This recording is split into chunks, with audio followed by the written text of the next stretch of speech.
gërëm journalistes yi fi teew yëpp ak les responsables yi fi teew leeral la ñu bëggoon indi rek si kaddu yu nga xam ni benn collectif wax na ko ñu bëgg leeral que ni du population Thiès ñooy mars ñooy wax. benn groupe politicien la yi nga xam ni ku ci nekk ci ñoom defoon nga demande pour am parcelle yàlla def sottiwul ñoo jóg di wax ci wàllu suuf bi mais ki nga xam ni moo doon wax moo ci gën a am solo muy Ziz Dème parce que Ziz Dème lu ko dal dafa metti nekkoon na ci justice jàppoon na ni moo gën a muus ñëpp te bu démissionné Sénégalais yi dinañ ko déglu dinañ ko topp waaye lu ko mujj a dal mooy ki nga xam ni tey kenn topp ko mu jannexe waaw moo tax dinaa ñëw ci lii ñooñu ñëpp ay politiciens la mu jannexe du tiire lépp luy yëngatu mu ni naa ci jafandu beneen bi mooy dañu ni collectif bi réew mi ci la bokk réew mi néew ci ndaxte ñun la Thiès waaye jox ci communes yi depuis 2002 ñoo ko yor et nous sommes comptables benn militant bu jógee fële bokk ci collectif kooku ça ne peut pas engager le parti dama bëgg mu leer naññi bu ñu dee wax ni maire Thiès yi wala meeru réew mi ñoo nekk Thiès de saax-saaxi suuf bi ñàkk xam-xam weesuwul loolu wala iñaan dab la parce que xam nañu ni bépp ville commission moom moo am compétence ci suuf te commission boobu décret moo ko tëral fii ci Thiès commission bi fi am c'est vrai que ñeenti maire la mais benn maire bi moo koy présider muy maire de la ville ak les services déconcentrés plus l'administration te li nga xam ni moo fi jot a am bañ fi nekkee ba léegi mooy tey gisuñu benn lotissement bu fi am amul lotissement fàttali naa sax wax ni man ci dévolution bi lotissement bu ñu ma joxoon 47 hectares dinaa ko def lotissement mu am blocage mais mun naa ni population yi ñoo ko lotir seen bopp dama koy wax l'honorable député Hélène Tine moo jiite woon le collectif des propriétaires de champs de Thiappong ñoom ñoo ñëw ne ñu ñoom daal soxla nañu seeni terrain nañ leen jàppale ñoo piloté dossier bi bañ jot seen terrain kon saax-saaxi suuf amu fi li nga xam ni moo fi jot a amandi mooy ay quelques opérations de désaffectation mais dañoo seetlu ci quartier yi nu ñu bindoo mu jégg dayoo da ngay ñëw ci quartier gis benn kër tëb ñetti kër kenn dëkku fa ay ñax sax fa dépôt d'ordure nga demaat amaat ñetti kër lef ni mais population yi du ñu bind chaque instant ñu ñuy solliciter ñëw leen tonni mbalit ñëw leen désherber mais te yow mi nga xam ni yow la ñu jox këyit kër gi si këyit bi nga yor dañ cee bind que ni ñaari at soo defarul sa kër comme dañ laa may administration bi mën na koo jël joxaat ko keneen sans pour autant mu yëgal la ko mais tey amul benn terrain bi nga xam ni ci biir Thiès bi nga xam ni nee nañu jël nañ ko amul fukk at ak juróom wala plus am na yu am te kenn defu ci dara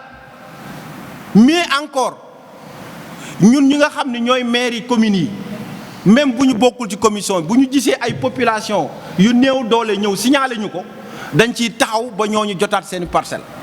te def nañ ko te lu may wax ni l'honorable député Hélène Tine mun na ma seede parce que joytu ñëw woote na wax ni cas yi ay cas sociaux lañu ñu taxaw si ba ñooñu jotaat seen i parcelles kon ñi nga xam ni ñooy wax Thiès nag moom politique rek la ñuy def mais si wàllu suuf moom kenn mënuñu fee waxal ni saax-saaxi suuf moo fi am te lu mu ci gën a metti mooy ñooñu ñëpp di wax bu ñu demoon suñu mairie yi suñu leen génnee seen photocopie yu ñu jox da ngeen di yéemu. politique aussi ba dem di jël deru ay tool ngeen wàcce suul leen di jël rajo yi yàq seen der est-ce que loolu da ngeen koy bàyyi. non loolu laa wax loolu mënuñu koo bàyyee noonu nos avocats seront saisis et que affaire bi mënuñu ko bàyyi noonu parce que lu fi amoon 2009 ba 2014 nekk ci rajo yi du yàq der si ñi nga xam ñu fi newoon maire loolu ñun duñ ko seetaan parce que aussi Thiès kenn gënuñu koo bëgg tey lu fi am 2002 ba 2020 ci transformation qualitative bi fi am réew mi et son leader président Idrissa Seck ñoo ko fi indi loolu moo tax saa bu ñu demee élection ñu defal bagage gars yi te dinañu continuer defal bagage gars yi parce que mënuñu xam nañu ni nu carte yi tëddee xam nañu population bi du réseaux sociaux yi du ci ay communication si lay ngay amee base da ngay def lu leer lu ni fàng nii di gis ko naw la ci jàpp la te loolu moom la réew mi def moo waral suñu daje bi tey pour leeral parce que yàgg nañoo noppi yàgg nañoo dégg ay nit du ñu attaqué mais bu ñu gisee ni collectif am na te de surcroît ki nga xam ni jàpp nekkoon na ci justice te ñu gis lu mu doon def ak politiciens yi politicien bi responsable politique bi musoon am jafe-jafe juge dem moo taxaw nekkoon du la juger tey bu lëngoog ay politiciens bëgg ne dañuy jox ay leçons de morale mais dañuy mel ni àdduna day tukki xam na lu ko dal na nangu parce que Thiès nekk fi leader yombul peut-être que mun na xaar fii ak fukkaat mais moom jamono yi ñuy toll nekk fi leader du da ngay jafandu ci ay collectif pour nga doon leader politique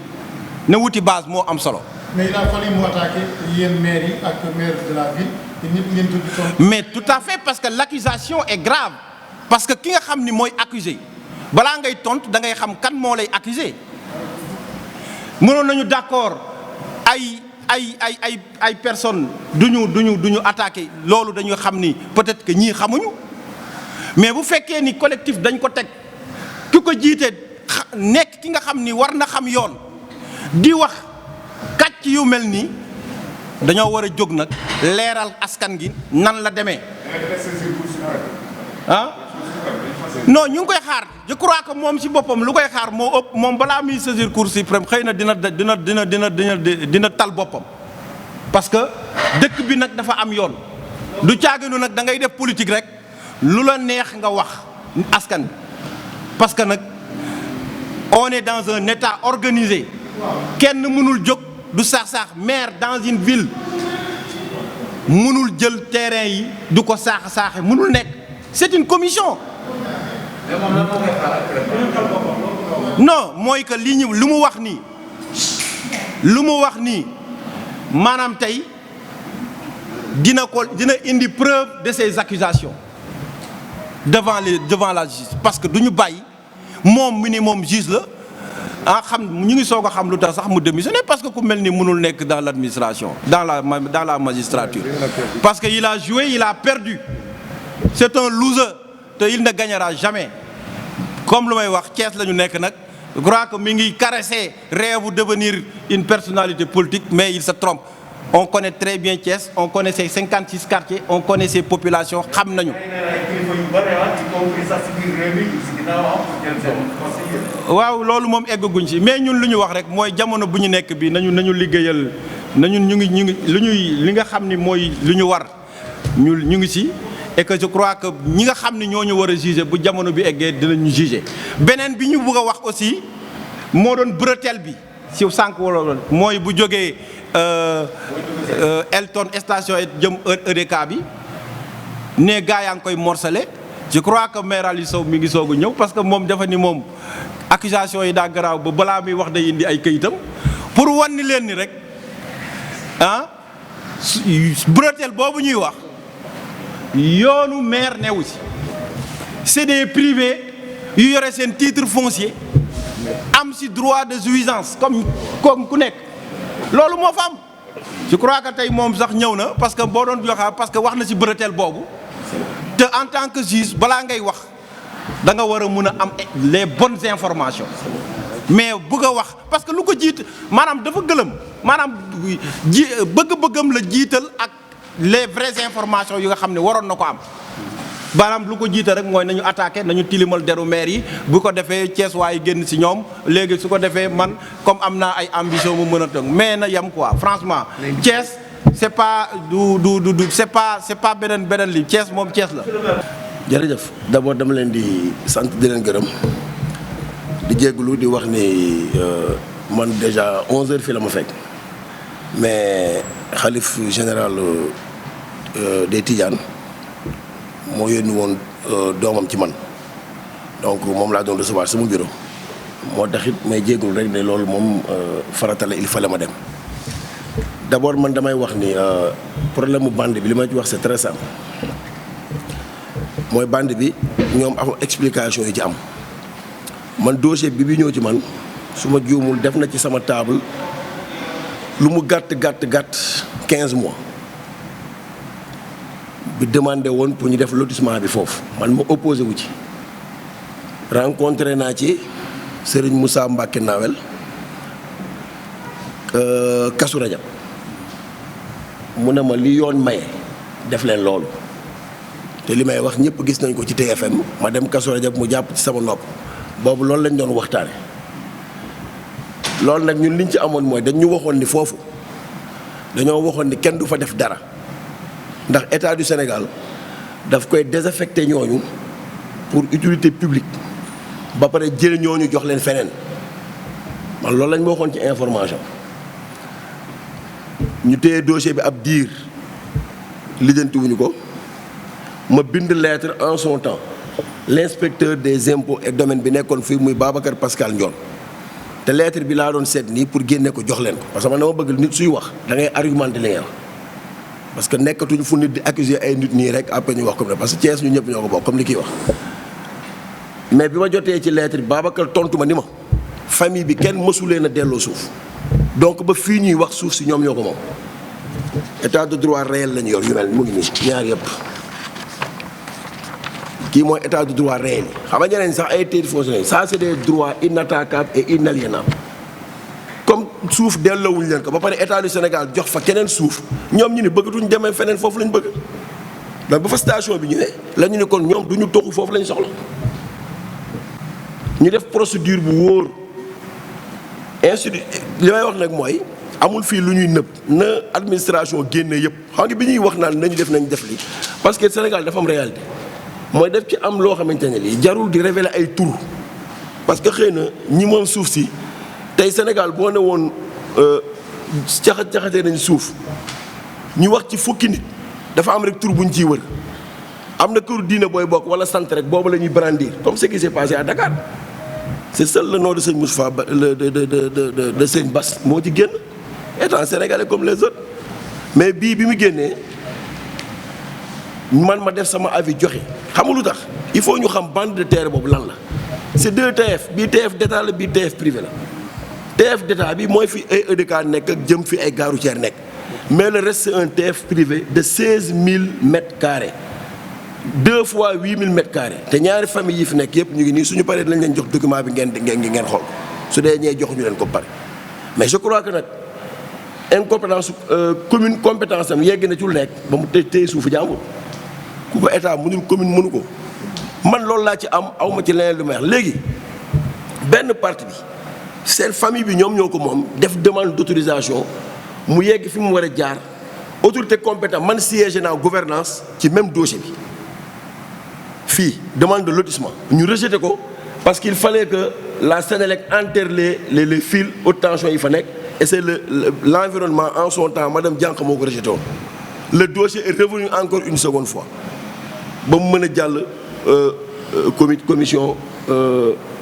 de kii lotissement bi donc mu dem ñoom ñu lotissé seen ay suuf jaay ko loolu lu ci yoonu mairie ñaareel bi fa des nii mooy c'est une demande bu ñu fa war a ériger ab station d'essence ak peut-être leneen lu ñu fay def mais l'essentiel mooy en tout cas transaction am na entre famille bi ak beneen famille sénégalaise bu ko jënd mais loolu lu ci yoonu maire bu ñu waxee rek te yàlla tax ko la moo ci yoonu maire. maintenant man de wax dëgg yàlla dama la woon ñëw rek ak respect bu ma am ci yéen yëpp pour ne leen daal documents yi ñu ngi nii ñun pare nañ ci. maintenant leneen li ci des nag su fekkee y a des questions relatives à ça benn bi mooy mbuurkat gis nga Babacar tey dafa neex rek nit ñi naan mbuurkat ak di wax mais remonter leen 4 ans en arrière l'affaire Alioune Sow Bara Tall quand je refusais cette bande de terre là ñoom fu ñu nekkoon personne ne bronchait kenn certains m'appelaient naan ma moytul Bara il est puissant ñenn dañ ma doon woo naan ma moytu ko il est puissant ma ne leen laa hawla wala quwwata illa billah c'est seul Dieu qui détient la puissance ñu topp ko topp fu mu mujj ana mouvement de soutien yi di wax tey jii parce que nee nañ ça profile à l'horizon gis nga na ko état jël jox ko benn préfet ay gouverneur ñu lotissé ko man intérêt xam nga la moo ma intéressé mooy na dellu ci Thiès yi nga xam ne ñoo fa tabaxoon man loolooy sama combat man te tey ci ngoon wala suba waroon nañu recevoir population yi parce que dama installer une commission buy veiller sur ça pour que les populations de Mbourkat ñu delloo leen li ñu moom. Le président de la République a parlé de régularisation c'est un mot qui a son sens mooy ñii dañoo nekk en situation irrégulière nañ leen régulariser ba fii may wax ak yéen man gisaguma déclassement man de gisaguma ko mais su paraître ñëpp dañ gis suñu comport suñu position par rapport à ça suñu xeex mooy population Mbourkat yi fa nekkoon mu nekkoon àll nekk fa ak tilli ak bukki yi dëkk fa su génnee nañ leen delloo li ñu moom. Les gens parlent de 2500 mais on est à plus de 2500 familles man toog naa ci commission man ak préfet Fodé Fall bi ñu waxee ni ñu leen déposer régularisation li fi nekk ay actes yoo xam ne attribué woon nañ leen te jotaguñu ci actes yaa ngi fii ñooñu c'est des ayants droit mais le problème mooy ci biir titre yi ñu leen jox da ngay dem ñu jox la titre 29 nga ñëw ci 29 bi fekk am na ku fa tabax uniquement par acte de vente parce que boobu les gens ne contrôlaient pas les constructions. Mais tey jii la DSCOS a demandé à ce que tout le monde arrête te ban commission bi ma siégé buñ ci waxee destruction ma génn ci commission bi xam nga lu ñu wax dañoo ni amuñu droit ci siècle bi ñu toll di attribuer ay nit parcelles yoo xam dañuy dëkk ci quartier boo xam ni amul courant Senelec mënu faa dugg ndox mënu faa dugg école amu fa loolu la commission bi wax mais dañoo ni bu fekkee yooyu yëpp génnee nañ ko mbedd yi génn lépp génn les gens vont vers nu ñuy def ba ñi fa nekkoon ñu delloo leen ko ñi nga xam ne nag tabax nga ci titre jàmbur président bu nee régularisation di déclassé mooy bu ñu régulariser kooku ka moomoon foofu da ngay dem joxe ko feneen loolu mooy esprit bi man bokk commission bi ma bokk di ci siège dem ci loolu laa fa déggagum te bu ñu defee le contraire sëñ bi nag ñun am nañ fullay suñu gisee loo xam ne xamuñu ko ñu def leneen ce qu'il y a à surveiller nag mooy nous sommes là yéen a ngi fi mooy déclassement la ñu wax suñ ko déclassé ba ñu xam assiette bi lan la man bokk naa ci prôné ñu wax ni buñ ko doon def publiquement sax na même si dama lay jox exemple Babacar bu ndaw rek état lim ñu mujjee instruire nii ci affaire ay denrées yi l'état n'avait pas prévu la société ou le forum civil man demal xool arrêté yi ma def j'ai insisté pour que ñoom ñu fekke ko demal ay arrêté laa def ne nañ leen dugal ci commission yi parce que dañoo war a fekke li ñuy def lan la et à Mbourkat si la compétence dévolue aux maires des communes reste telle quelle ce sera la même démarche et le même comportement amuñu fi li fi nit ñi di nëbb c'est des habitations c'est peut-être une seconde zone industrielle comme on l'a proposé c'est des espaces à aménager pour que les mécaniciens qui sont dans la ville sortent am fu ñu nekk loolu la amul leneen. man li ma demandé man xam nga nag bu ñu waxee rek mooy Sénégal politique daf ko xaw a yàq mais demande déclassement bi je peux même vous montrer le document la mairie de Thiès-Ouest a payé un géomètre privé du nom de Ndiagne qui se trouve à Rufisque bi mu ñëwee def levée yi conseil municipal délibéré c'est une facture d'un montant de 2 millions et quelques bu ñu fay ñu def loolu ba ñu demee waxoon naa fii ci presse bi ne ba ñu ñëwee avec l'ancien gouverneur presse bi ñëpp di ko dégg bañ ne lu mu ñu wax seen dossier daa réer instruire dossier Augustin Tine instruire dossier bu ville kenn waxul tey mu ngi génn destination bi fan la loolu moo war a jar laaj destination bi kan lañ koy jox loolu jar mais en tout cas ñun suñu dossier dugal nañ ko et l'État va dégg en tout cas Mbourkat reste un quartier de la commune Thiès-Ouest Maintenant, si c'est Mbour 4, je crois que amul leneen lu ñu ciy wax ça reste Mbour 4 et l'assiette qui est déclassée dafay ñëw à la commune su fekkee nag maintenant dafa am beneen destination loolu ñun ñëpp ñoo koy suivre ensemble mais vraiment l'assiette déclassée pour le moment fii mënuma leen wax ne nii la toll. Robert Lamine Diallo tontu na si aspect politique bi ñu leen attaqué réew yoon la ñu ne est-ce que da ngeen leen may ñoom ñu am buzz attaqué leen yéen en tant que institution wala da ngeen di attaqué leen sur le terrain politique ak judiciaire. waaw man nag xam nga Lamine Diallo maire commune Thiès Nord la am parcours politique am bu mu def man ma tudd Aliou Sow nekk commune Thiès Ouest am parcours politique am perception ak démarche politique xëy na bu xaw a niróo moom wala ñu wute mais man franchement Babacar ni ma gisee politique du j'abats quelqu'un pour être à sa place nit ñi dépassé nañ loolu quoi man je suis maire suñ may falaat ça doit être à base d'un bilan man nekkuma ci position wu xastante pour dem je dois présenter un bilan pour me faire réélire si j'ai les ambitions mais man sama cër du xastante sama cër man mooy ñu ne ma yaa def lii ma ne leen noodu loolu lii la après nag ñi ñi dem vérifier ban moo ci yenu maanaam mais ku ma fekk may xastante man vraiment bu boobaa damay wàcc sama cër ku jiitu nag mooy lii quoi parce que li ma géré nii bu ñu waxantee dëgg du suma alalu bàyyi du sama ndono bàyyi alalu askan bi la askan bi ñoo am droit ne ma monsieur le maire lii du lii ma wax mais nañ ko def ak xel mu dal juge dem ba fii may wax ak yow man respect ba amoon ci moom du dañ